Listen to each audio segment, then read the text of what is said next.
What are the the best DevOps tools you should be using in 2022?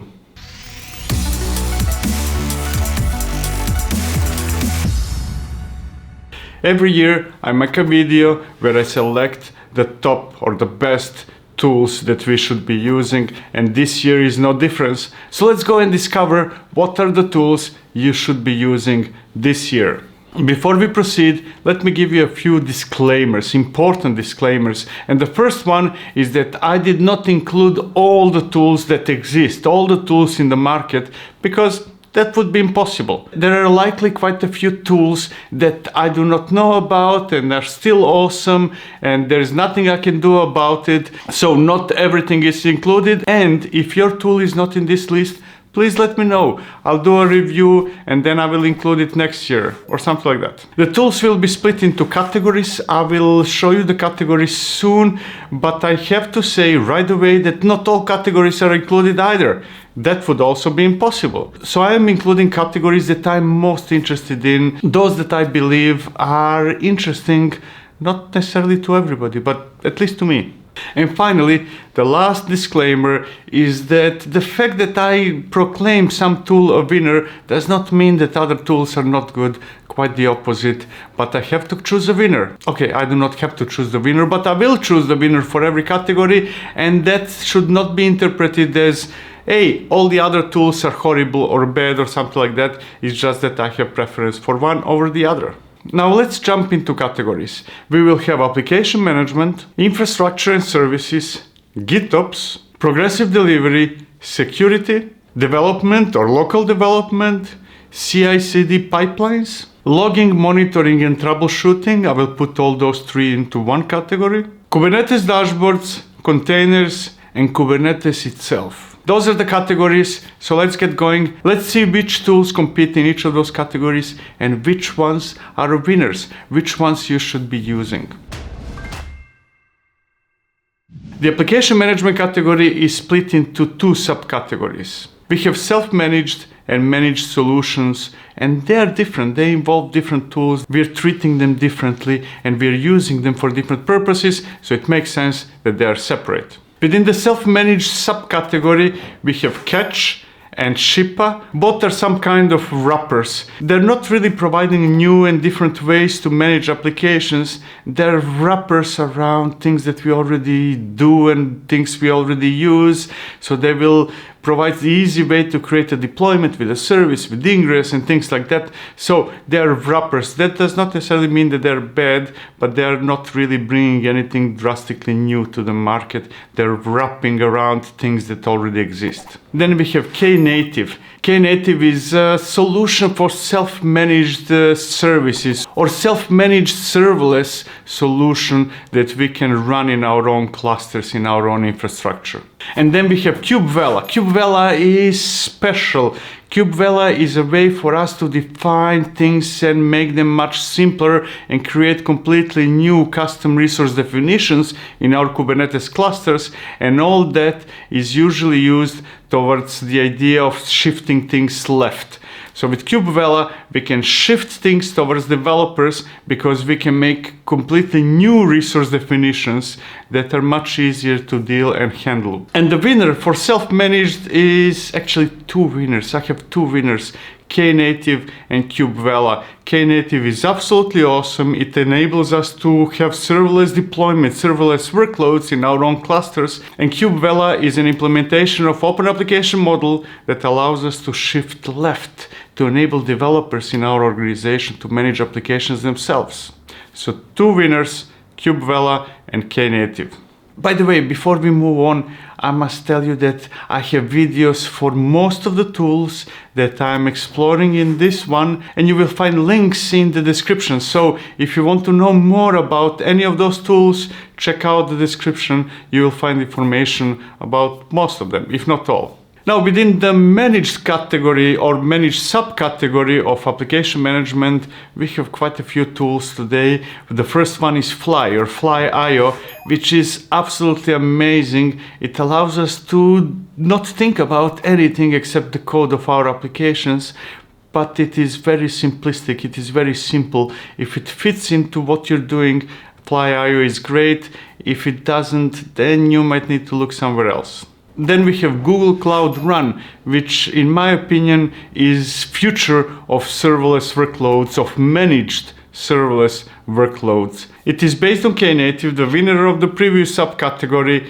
except that now we have Google spin on top of it, which allows us to not think about infrastructure, just say, hey, I want my application running, and it is already packaged into this container image, and there you go. Then we have Azure Container Instances, which are a way to specify, just like Google Cloud Run, to specify a container image and let Azure run it, but it is relatively old, it is silly, it is very simple, it does not fulfill almost anybody's needs, it doesn't scale, it is not fault tolerant, it is a silly solution, but I'm putting it here nevertheless.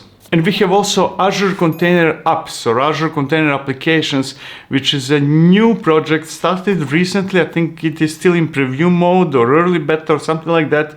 And it is absolutely amazing. Or it will be amazing in the future because it's still early, it is in early phases, so it might not be the best solution today, but it has a potential. It has a potential to be better than Google Cloud Run, and that's something to talk about. On AWS, we have Lightsail, which is a way to run containers without thinking much about infrastructure and everything else. But it is also very, very simple. It does not really give us everything we need for serious deployments and management of applications. But if you need something extremely simple, then that's the one you might want to consider. Then we have AWS ECS with or without Fargate, which is in a way Kubernetes competitor, and I think it will disappear. It will not stay here for long, even though every service in AWS stays forever. But I would discard ECS as being a good solution today. It's something that AWS started early on while thinking that they can compete against Kubernetes, and I don't think that's happening.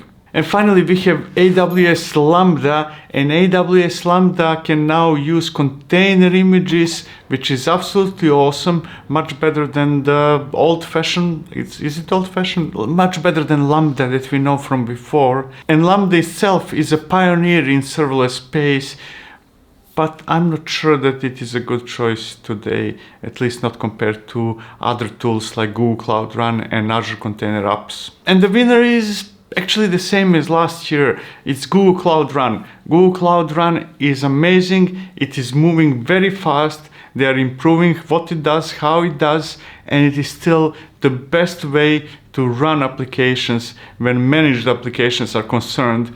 And as long as those applications are stateless and you want some semblance, not semblance, when you want serverless and you want that serverless to be based on container images, that's the way to go.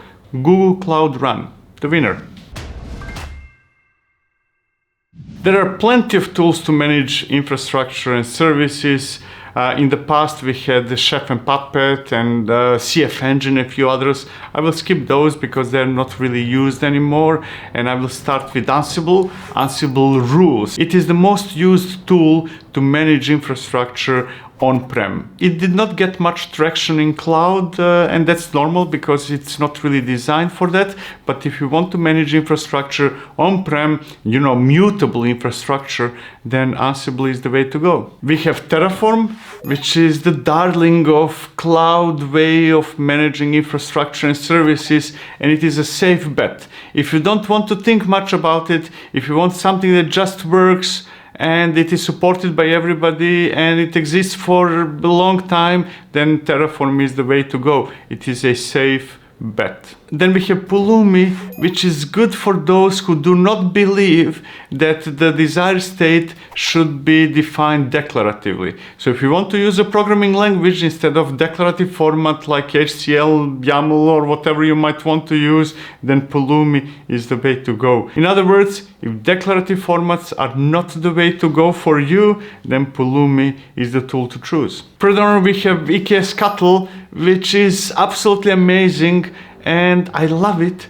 but it is limited to Kubernetes and it works only with EKS and only in AWS. If you manage only Kubernetes clusters and those clusters are EKS clusters and they run only in AWS, then EKS Cattle is a very, very good choice. It's very, very simple and easy to use it. And finally, we have Crossplane. Crossplane is a new kid on the block. It enables us to manage our infrastructure using Kubernetes. It leverages the advantages of Kubernetes API. It has continuous drift detection and reconciliation. It enables us to shift things left through compositions. And it works with the whole CNCF ecosystem, the whole CNCF landscape, including, but not limited to, GitOps tools like Argo CD, Flux, or Rancher Fleet, and so on and so forth. Now, given that I strongly believe that Kubernetes API is the best thing that happened to us in last 10 years or so, I will proclaim Crossplane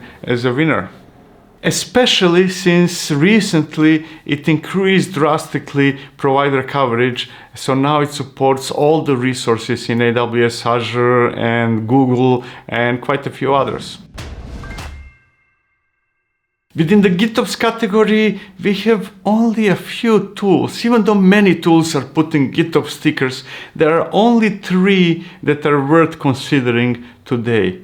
The first one is Flux. That's a pioneer of GitOps. It comes from Weaveworks, which invented the term GitOps, and it has quite a lot of enterprise type of support through Weaveworks itself, which built the whole ecosystem on top of Flux and a few other tools. Then we have Argo CD, which is an open source darling. It is extremely successful open source project with a huge number of contributors and followers and stars and so on and so forth. And it has an advantage that the rest of Argo ecosystem works very well with it, so you can easily plug Argo CD into Argo workflows and Argo rollouts, and there is one more. Which one is it? Oh yeah, events. That's the one I was looking for. Argo Events is part of that ecosystem as well. And finally, we have Rancher Fleet. It's a new tool that emerged relatively recently. It comes from Rancher. It's obvious from its name, and it is special in the way that it was designed to run at scale. Rancher Fleet was designed from ground up, from day one, to run at huge scale. So if you have many clusters, then you might want to consider Rancher Fleet as your GitOps tool of choice. However, it is a new project, it is green, it is still not battle tested, at least not to the level of Flux and Argo CD, so I will discard it as not being a winner and proclaim Argo CD and Flux sharing the top spot. They're both amazing tools. I could never make up my mind. I'm never sure whether I should use one or the other, so I tend to use both. So go with Flux or Argo CD. Both are amazing. You cannot make a mistake with either of the two. When progressive delivery is concerned, there is even less competition than with GitOps. There are only 2 tools that I think are worth exploring, and that's Argo Rollouts and Flugger. Both are amazing, you cannot go wrong, and you're likely going to choose one or the other depending on which tool you choose for GitOps, because Flugger comes from Weaveworks and works well with Flux, and Argo Rollouts is part of Argo family and works exceptionally well with Argo CD. So both Argo Rollouts and Flugger are a winner, and you should choose one or the other depending on which GitOps tool you chose. Within the security category, we have Snyk to begin with. Snyk is huge, it's massive, it does everything anybody could ever imagine. So think of Snyk as being very, very comprehensive. It's doing a lot of things, and most of them are focused on security scanning type of activities. Then we have Gatekeeper with OPA, or OPA with Gatekeeper, however you want to look at it. And that one is powerful. It leverages Kubernetes admission controllers and allows us through those controllers to create our own policies so that we can protect our Kubernetes clusters from doing things that we shouldn't be doing. It is extremely powerful, but it can be difficult to use, difficult to define. Then we have Kyberno, which is in a way similar to Gatekeeper, except that Kyverno was designed from ground up to be Kubernetes native, while Gatekeeper uses OPA, which is a more general type of solution and made OPA work in Kubernetes cluster. And finally, we have Kubescape, a new tool that is still a bit green. It is still under heavy development. It is in early stages, but it is very, very, very promising. Now, those tools that I mentioned are doing different things and they're not really in exactly the same category, but if I put them all under security umbrella and if I have to choose one of those, that would be Kyverno. Let it be Kyverno. Actually, I will put Kubescape there as well. Kyverno and Kubescape give you the whole picture. Kyverno allows you to create policies and it's very easy to use and it's very Kubernetes friendly, Kubernetes native, user friendly, all that stuff. And Kubescape allows you to scan your Kubernetes clusters, to scan your container images, to work with the RBAC and see whether there are any vulnerabilities there. So they serve different purposes, policies and scanning, and I will proclaim both of them winners, Kyverno and Kubescape. I will split the development category into two subcategories. We have development environments and local Kubernetes clusters. Maybe not local Kubernetes clusters, but Kubernetes clusters meant for development. Within the dev environment subcategory, we have a lot of tools. There is a massive number of tools within that category that became very popular in recent years. We have Gitpod, Octeto, DevSpace, CodeZero, Scaffold, and quite a few others. And they're all somehow different but serve very similar purpose. They are allowing us to set up development environment, even though they're very different, but that's their primary purpose in one way or another. And my vote goes for Gitpod. Gitpod is absolutely amazing. It allows us to spin everything we need running as a container in somebody else's infrastructure and all that with a click of a button on a Git repository. It's absolutely amazing. Try it out if you haven't already. Gitpod is a really, really good tool to use. Within development Kubernetes clusters, there are quite a few tools, especially in recent years. Many emerged in recent years. We have Kind or Kubernetes in Docker, which allows us to create Kubernetes clusters within Docker, typically Docker desktop, but it doesn't have to be limited to Docker desktop. We have K3D, which is similar to Kind in terms that it is running Kubernetes clusters within Docker, but the difference is that K3D is based on K3S, which is very small, very lightweight Kubernetes distribution, typically used on Edge, but it is very helpful to use it as a development Kubernetes cluster because it is very, very, very lightweight. But it does require that you have Docker up and running on your machine, which is not so lightweight. Then we have MicroK8s or MicroK8s, which is Linux only or mostly Linux, so it is very limited in scope. If you're a Ubuntu user, for example, then that might be a good choice, but it's not really an excellent choice for everybody else. Then we have Rancher Desktop, which is a full replacement for Docker. Rancher Desktop together with Nerdcuttle allows you to ditch Docker completely, especially if you have to pay the license, and it gives you a way to build container images, to run Kubernetes clusters. It is based on K3S, so it is very lightweight. It's absolutely amazing. I love it. That's my daily driver, actually. Then we have Capsule, which is actually different than others. It is not giving you the ability to create Kubernetes and manage Kubernetes clusters, but if you already have Kubernetes cluster, then it allows you to create namespaces, but on steroids, with special permissions and so on and so forth. It is very useful if you want to create development environments inside of real Kubernetes clusters, running in real servers,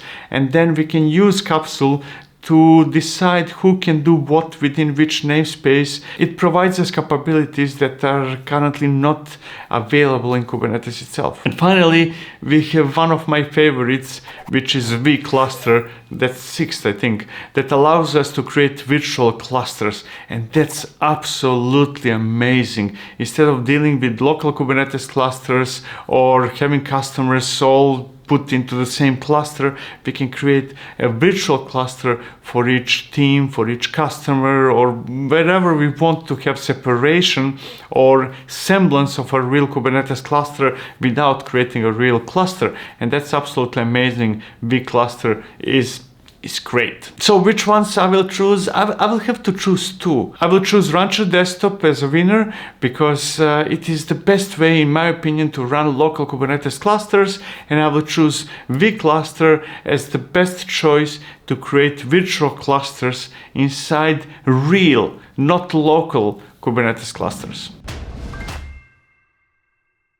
Now, within CI/CD pipelines, or pipelines, let's say, I do not think that they should be called CI/CD. Within pipelines category, we have Jenkins to begin with. It exists forever. I don't know, 15 years, 20 years. Nobody knows how long it exists. It is used by many. It is battle tested, and you cannot really go wrong. You will find a lot of support, a lot of knowledge, a huge community, and so on and so forth. The major downside is that it is a bit old, so it is not all funky, all crazy, all cool as some of the newer tools. But if you want something battle tested, then Jenkins is typically still a good choice. We have CircleCI, which is pipelines as a service, and the biggest accomplishment that CircleCI did was to survive Travis. It outlived Travis. Before it was the two of them, now it's only CircleCI within that category, as very simple to use, independent from any big vendor type of pipeline tool. CodeFresh has excellent pipelines, not amazing, excellent pipelines, or at least it had amazing or excellent solution in the past, but now it is getting much better because CodeFresh is on route of becoming the best solution to run Argo workflows as SaaS, or software as a service. It is still not there fully, it is still not, but it's almost there. It's almost there, and when it gets there, it will be the preferable solution for those who want Argo workflows as a service, and all that combined with all other Argo projects. So CodeFresh is probably going to do great this year if they continue down the route of abandoning what they had in the past and adopting fully Argo projects as their solution or the base for their services. Then we have Argo workflows combined with Argo events, which is potentially the best way to run pipelines in Kubernetes clusters, but it is relatively low level. It is still not very user-friendly. It is more for enthusiasts than for people who just want something that is easy, an easy solution. But if you're willing to put on your work to make it happen, then Argo workflows combined with events is potentially the best Kubernetes native type of pipeline solution. Tekton is similar to Argo workflows. It is Kubernetes native. It is for enthusiasts. You will have to invest even more in making it work than with Argo workflows, but it is still a very solid Kubernetes native type of pipeline solution. Then we have GitHub Actions. Oh my, I love GitHub Actions. It's so easy that it makes me feel silly how easy it is, and I love when things are easy. It's not really Kubernetes focused, but if you want pipelines as a service and you're using GitHub for your Git repositories, then GitHub Actions are absolutely amazing. And finally, we have Devtron as a very opinionated collection of tools and some things built on top of those tools. It is potentially very good, but still has some rough edges that might need to be polished a bit. Check out the video. I think that it has a lot of potential, but it's still not there. And the winner is, no, there is no winner. There are winners. There are two winners. There is Argo workflows combined with Argo events, which is the best way to run pipelines in Kubernetes clusters as long as you're willing to put in work to make it happen. And then there is GitHub Actions, which is the best one if you don't want to put in any work, if you just want to use it immediately right away, and you're fine with having a managed solution. If you do not insist on hosting it yourself, then GitHub Actions is absolutely amazing. It is very simple. It might be too simple for some cases, or it might not be fully oriented towards Kubernetes, and if that's what you're looking for, then Argo Workflows plus events.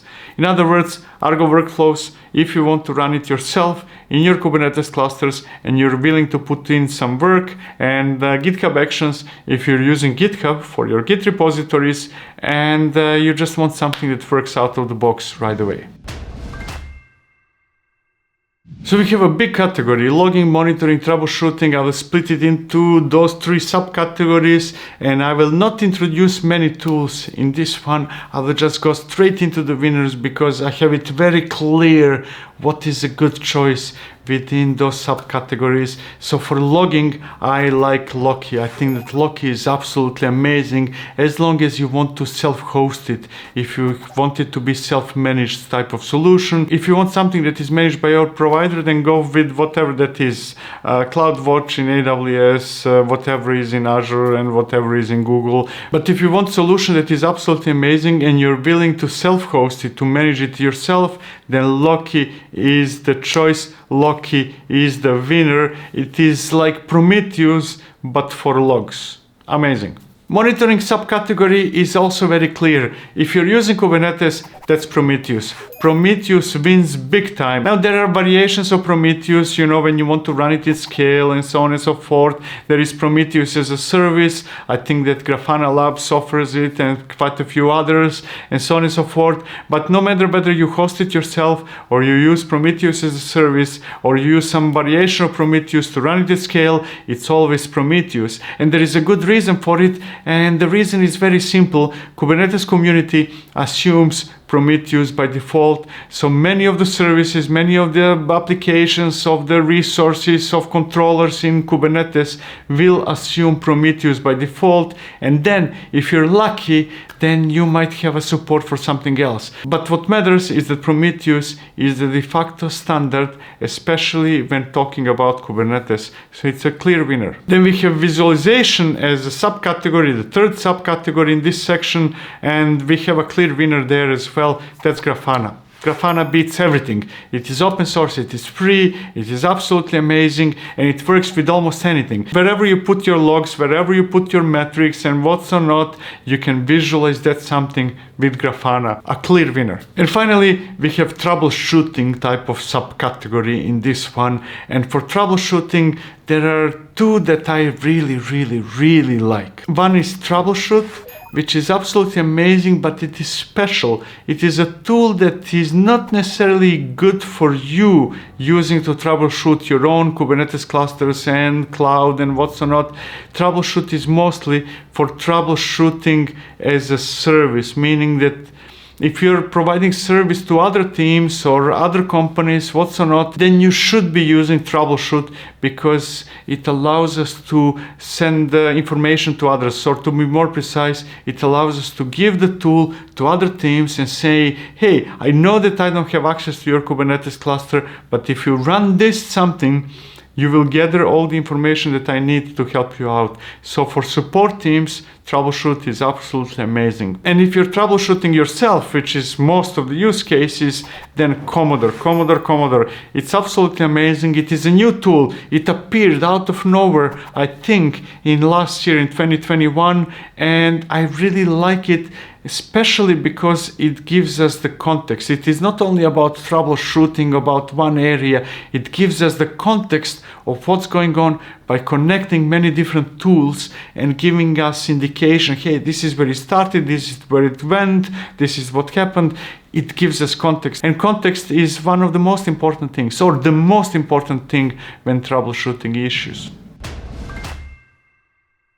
If you're using Kubernetes, then you need a dashboard, or maybe you don't. I don't use it much, but I understand that many people do. So here are the dashboards as potential candidates for the best tool in this category. And the first one is K9S. K9s is absolutely amazing if you're a type of person who likes working from a terminal, because it gives us a dashboard from a terminal. It's not a web UI, it's not a desktop application. It's very similar to VI or VIM or Vim, but it's a Kubernetes dashboard and it works in your terminal. Absolutely amazing. Then we have GitOps, which is kind of a dashboard, but more a collection of Helm charts or applications type of tool. So if you want to install applications and manage applications with a single click, then GitOps is potentially a good solution for you. Then we have KubeSphere, which is kind of an integrator, right? KubeSphere is very focused on integrating different tools into one package, and it's doing that fairly well. The only issue is whether we are aligned with the choice that KubeSphere made or we're not. If you're aligned, if those are the tools that you want to use, then KubeSphere is a great choice for a dashboard that is primarily focused on integrating different tools. What else? Yes, we have Lens. Lens is very polished. It's probably the most polished Kubernetes dashboard type of tool. So if you want something that just works, it works exceptionally well. It is not really innovative. It does not do anything very different from other tools, or it does not really figure out new, better ways to do things, but is very, very, very polished.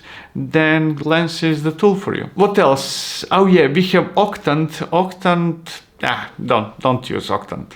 And finally, we have Rancher. Rancher is a tool that last year I said, hey, no, don't use it.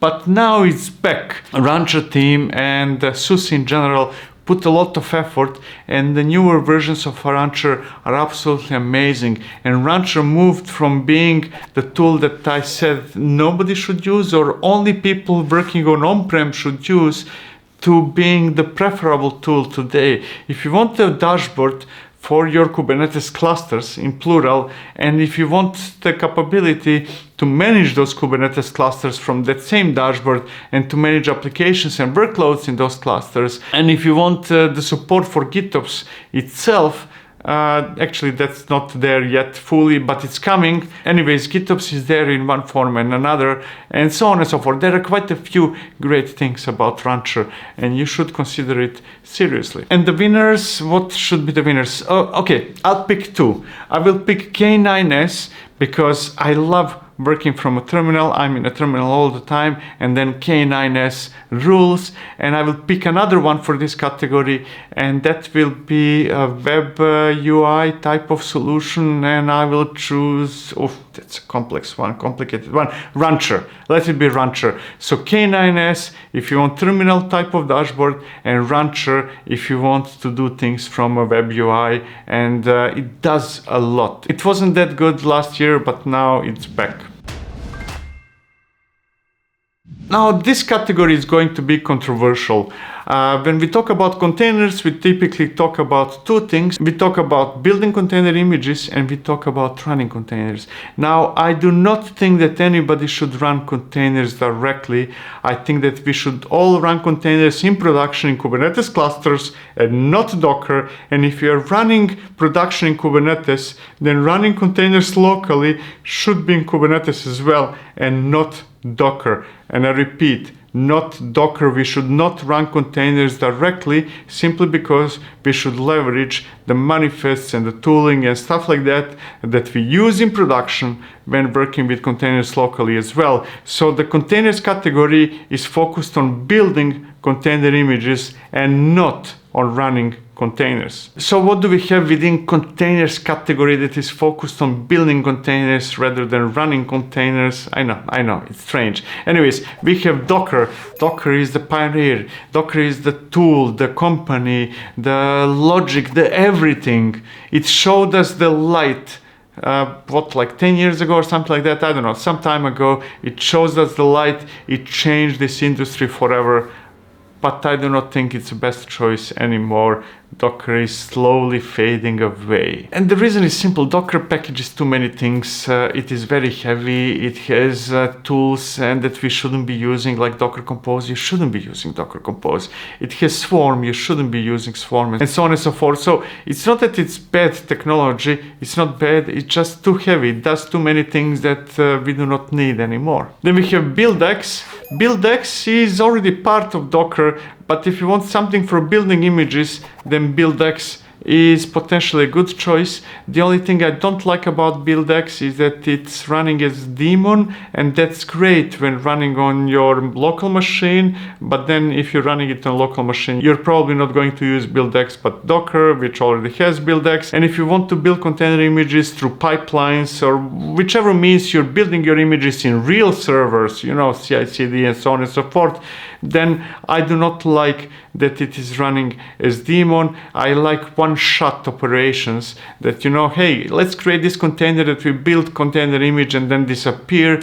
I know that you can do that with BuildX, but still it is designed to run as daemon, and I do not like that. Then we have Kaniko. Kaniko is potentially the best way to build container images remotely, to build them in servers as part of your CI/CD pipelines and so on and so forth. It is one-shot type of execution. You run it in a container, it builds your image, it pushes your image to a container registry, and it disappears. I love it. It's a great choice for building container images remotely in real servers, not necessarily on your laptop. I do not suggest using it on your laptops, but for production, for building images that will eventually go to production, then that's a great choice. Then we have Shipwright, which is a relatively new project. It is part of CDF or CD Foundation, and it gives us means to build images in a very easy way, and it can use quite a few different engines to do that, including Kaniko, and there are 5-6 others. It's absolutely awesome. It's the way to go if you want an easy way to build container images, and if you don't want to be tied to any specific engine. You still need an engine though. Shipwright does not work alone, so it is more of a wrapper around different engines. And finally we have Nerdcuttle or Nerd Control, that was born out of Containerd project, and it is the tool that I'm using myself locally on my laptop. I do not think that anybody should use Nerdcuttle in production in real servers, but on laptops it is a potential replacement for Docker. And in my case it is not potential replacement, it is a full replacement. I'm using Nerdcuttle together with the Rancher desktop on my machines today. So the winner is, again, there will be 2 winners or 3 winners depending on how you look at it, because we have production usage, building container images that will eventually go to production, and we have local usage, and those happen to be different tools for building images in servers, in containers, in Kubernetes clusters. I choose Shipwright together with Kaniko. So that combination, Shipwright with Kaniko, is the choice for building container images for production inside Kubernetes clusters. And Nerdcuttle as a Docker replacement on your desktops, on your laptops, on your local machines. When talking about Kubernetes clusters, I will limit the expose to managed Kubernetes clusters, to Kubernetes as a service. I know that that's not the only way you can run, and you should run Kubernetes clusters. You might want to self-manage them, and in that case you will probably use OpenShift or Rancher or something like that. But today I'm limiting the choice to managed Kubernetes clusters or Kubernetes as a service. And the candidates are AWS EKS, which is great, but it is somehow always behind others. It is somehow never able to catch up with what competition is doing. Now that might not be that important for you. You might prefer stability instead of having fancy features. And in that case, EKS is a good choice. Not necessarily the best, but a good choice. You just need to bear in mind that EKS is somehow always behind. Then we have AWS Fargate or EKS with Fargate, which is a strange beast. I somehow do not understand fully what AWS is trying to accomplish with it. It's very strange. I don't really like it, to be honest. Then we have Azure AKS or Azure Kubernetes Service, which tends to work pretty well when it works, but it does not necessarily work always. So it's a solid choice when it does work, and then you want to rip your hair out when it doesn't. Strange. Then we have Google GKE. GKE is always in front of everybody. Google, when Kubernetes is concerned, is really showing the way, it is leading the way, and almost everybody else is following GKE. No matter whether you like Google or no, I must admit that GKE is simply always in front of competition. It is always doing things that others will be adopting a year later or something like that. And a good example is Autopilot, or GKE with Autopilot, which is a fully managed Kubernetes solution. We do not think about nodes. We do not need to think about almost anything except to run our workloads in that cluster. It's absolutely amazing. It's just that it's a bit expensive. Not a bit, it is very expensive, but it is a fully managed Kubernetes cluster, probably more managed Kubernetes cluster than any other managed Kubernetes cluster. Then we have Linode LKE, or Linode Kubernetes Engine, I think, which is great because it's cheap. It does not give us HA. Almost all cheap or small cloud providers are not giving us HA and some other advanced features. But if you want to go for a cheap solution, then Linode Kubernetes, or LKE, is potentially a great choice. The same thing can be said for DigitalOcean Kubernetes, or Docs. I think it's called Docs. It's also very cheap, very fast, more or less the same as Linode Kubernetes. And we have Civo Kubernetes, which is a newcomer. They started relatively recently, and they're a new provider, or at least when Kubernetes is concerned, they're new. They're also cheap. So we have three cheap options: Linode, DigitalOcean, and Civo. And what makes Civo better than others is that it is based on K3s. So it is much lighter and much faster and much cheaper than anybody else. And the winner, again, winners, not the winner. I will split it between big guys and small guys. And by big guys, I mean Azure, AWS, Google, Alibaba, and Oracle, IBM, and so on and so forth. And I will have a separate winner for small guys, which is DigitalOcean, Linode, Civo, and so on and so forth. And among big guys, we have GKE. GKE is still a winner. It's still the best Kubernetes, managed Kubernetes solution, no matter whether you're using GKE directly or GKE with Autopilot. And trust me, that was hard to say because Azure is actually also great and AWS is great. It's very hard to pick, but if I have to pick one, that would be GKE or Google Kubernetes Engine.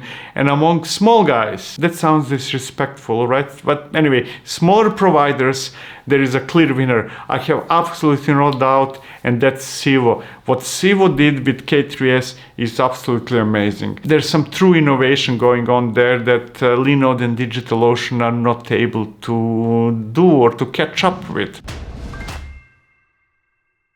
Let's summarize what what I decided, and who are the winners, for this year, for 2022. For application management, we have three winners: Knative, Kubevela, and Open Application Model, and Google Cloud Run. For infrastructure and services, Crossplane. It's a new tool. I know it's scary, but it is showing a way for the next generation of how we manage everything. Within the GitOps category, it's Argo CD and Flux. Next year, 2023, it might be Rancher Fleet, but it is still too young to be proclaimed the winner. For progressive delivery, the choice is easy. It's Argo Rollouts or Flugger. Security, you should do security with Kyverno and Kubescape. For development, you should be using Gitpod. If you want remote development environments, you should be using Rancher Desktop for local development environment that involves Kubernetes. And you should be using Big Cluster if you want to convert your real Kubernetes clusters into development environments. For CI/CD pipelines, it's either Argo Workflows together with Argo Events or GitHub Actions. It all depends whether you want to set it up yourself or you want